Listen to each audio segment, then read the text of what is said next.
farming is a 365 job.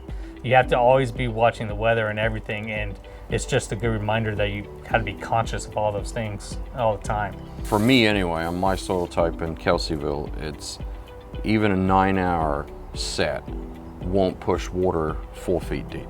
When you have good moisture everywhere after a good rainy year, Yep. your water moves horizontally very well, but now it goes straight Yeah. down, and it's not even getting straight down. It's just you're having not much effect Not at all. on irrigation. Well, there used to be a lot of irrigation water available to irrigate with, and so now it's probably a third of what it used to be.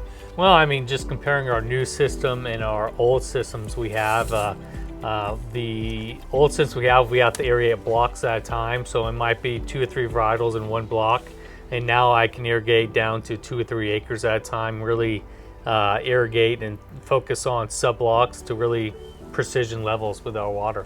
This is our NMC Pro. This is our irrigation controller. Value of an automated system, and I have my own version of it on my own vineyard, but I can water at nighttime, which is more efficient, less labor, and it's a more accurate watering.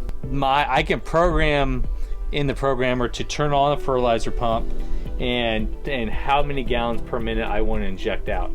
The electronic flow meters tied into your control system generates reports at the end of the year, which are valuable for either your sustainable or organic certifications. They want to know how much water you're using, so this makes things easy. All right, so these are our solenoid valves out in the block. We have 2 here, one right there. There's 3 settings: on, off, and automatic. We run everything on automatic, so the controller runs everything. So it'll kick on, kick off automatically. This is the pressure reducing valve. So the valves and the block, because of the emitters, they don't want a lot of pressure. So this little gauge here tells us we've got about 35 psi on the valve side. If we flick this guy over, we can see coming in we've got 70 pounds. So this valve is reducing by 50% the pressure that the block will actually see. Well, back in the olden days, back 35, 40 years ago, we used to farm vineyards over in the Sacramento Valley, and they were flood irrigated. As soon as we went to drip irrigation, because you had to be able to afford it and develop a new vineyard and all that stuff, we cut that immediately in half. Are you doing tactical, just touching the leaves and, We do that a like, lot, yeah. There's just not enough water to get ahead of it. And so, if these vines are hot, we go put a little water on them, but not too much. So we're in a Sauvignon Blanc vineyard here at Brasco. This is one of our oldest Sauvignon Blanc vineyards, and this is in a very wet spot, okay? This block we irrigate it once a week, about 6 hours. There's been years, on wet years, that we haven't irrigated this block at all.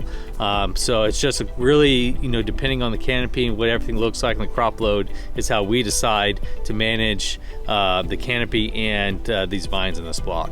If you water correctly, your vine matures the fruit correctly and to its sugar level without too much dehydration. You have a balanced must. Your acid, pH, and the bricks would be balanced, and the fruit would be ripe. The way I like to look at it is the yan level of the grape must coming in. To me, you have to maintain the canopy with water to be able to have a good yan for a healthy ferment. Healthy vines, that doesn't mean a giant vine, but healthy, not too stressed plants are easier to ferment.